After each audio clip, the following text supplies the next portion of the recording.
All right, we back, YouTube. All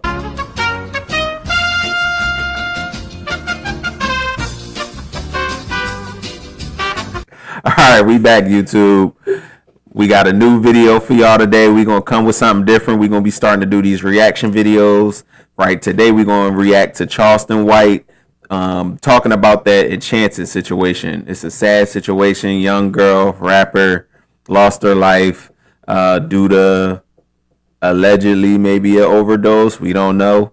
But check us out. Subscribe now.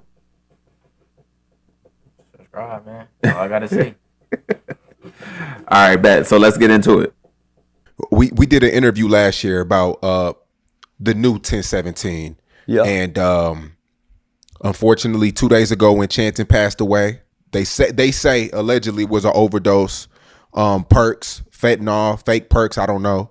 Well, I understand you have to say allegedly for illegal purposes, but Yeah. we all know they were popping pills. It's in the music. Homie, it's in the music. Kodak Black said, "I know the perk was fake, but I still ate it." They know, homie, these perks is fake, but they still eating it. But guess what?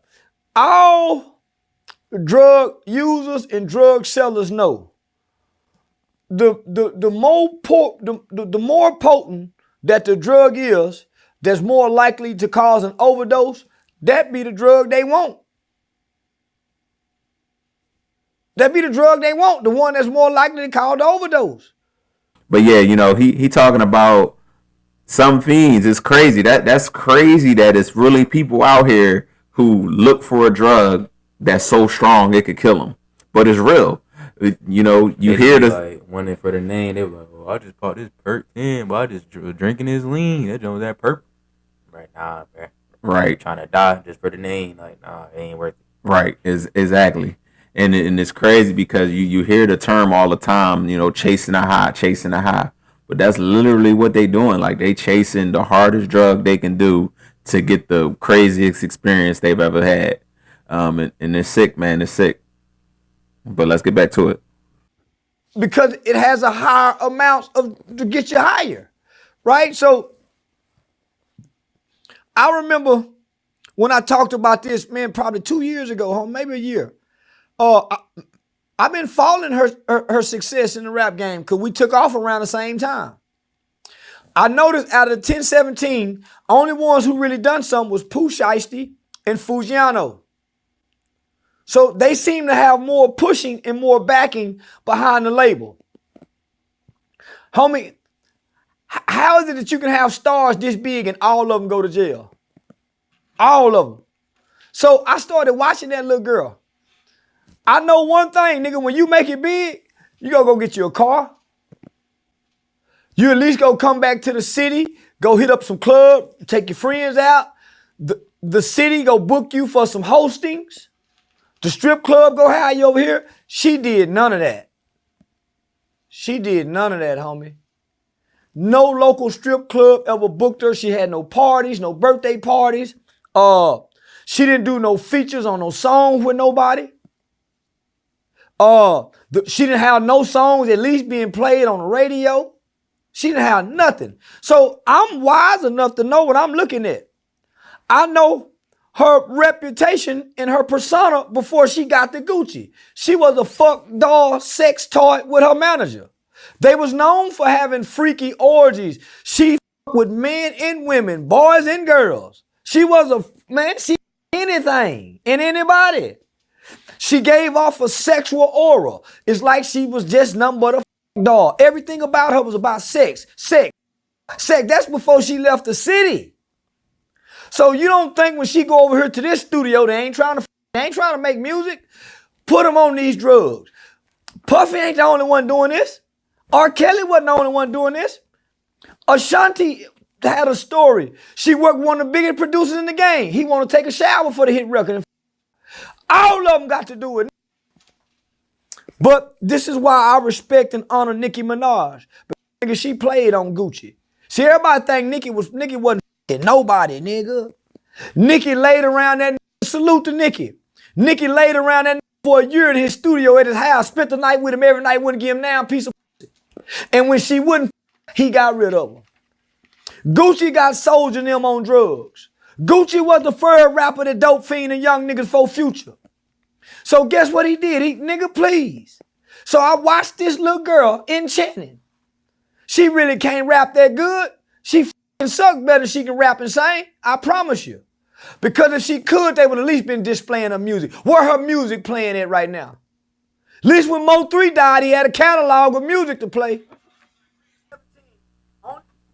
Why do Charleston got a police vest on and a police hat? And, You know he think he the fed. right, that thing say Captain Charlie. Captain Cotton Ring. Some. What is that? Yeah, CRT I think he Cockring. used to be a cop or something. I think he used to be like. So after watching all of that, man, it's really scary the way the industry is now and the promotion of the drugs and the thing, just that wild lifestyle and just living careless and, the drugs, the alcohol, just going to the next level. That seems to be pushed into music like crazy now. And so, like Charleston was talking about, he mentioned, it's in the music. Kodak Black mentioned the pills being fake and he knew. Well, I don't believe she knew. Obviously, nobody not trying to kill themselves, but you know that fentanyl and these other types of drugs is out here, and you know that every time you take a chance, it's a possibility that that could be your last try. And it's starting to seem like it's a big thing, and it's affected a lot of different artists in the industry, especially around like your age. Like, basically, like saying if you a rapper, they like you a big rapper. They like, well, since you a rapper, go ahead and take this big drug, and if you gonna be this big, well, you gonna take this drug. And I don't think it should be like that. Like, if you a rapper, you should do your own thing. You ain't gotta take a drug just because every other rapper is taking it and they getting famous off of it. Like, you ain't gotta do that to be a good rapper. Be yourself. Right. You ain't gotta do drugs.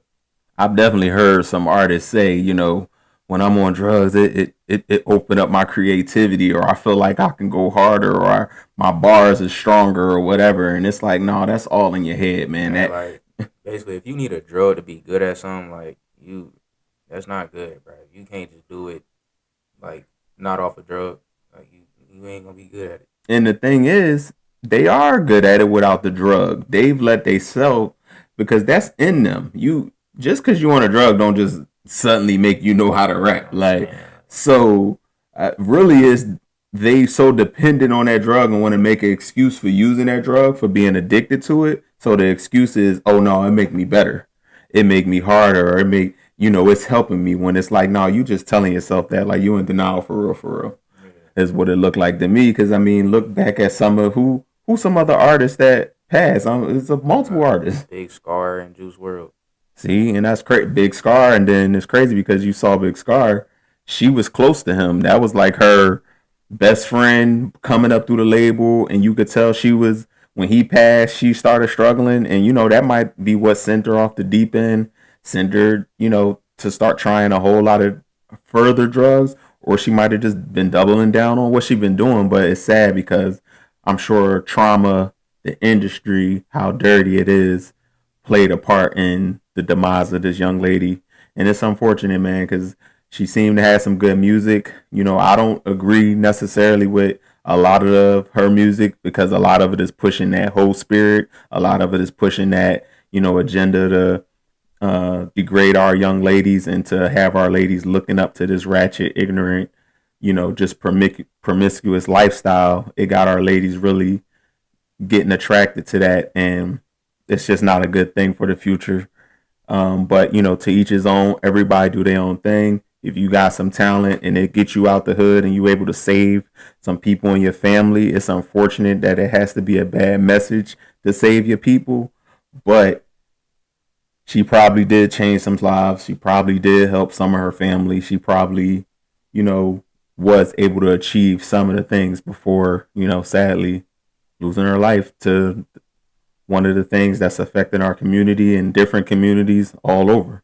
And it's crazy, man. And, that's why I'm so proud of you, because I know how much you are against drugs and against that lifestyle, because, you know what's important. You know yourself, and you're a man, and you carry yourself without the influence of everybody else. So, I'm proud of you.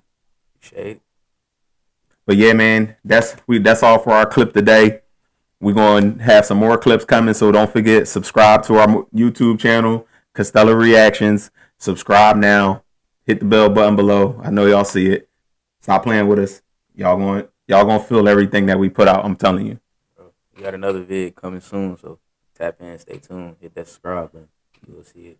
And hey, turn on post notifications too, so you can see when we post. Damn right. All right. Let's get it.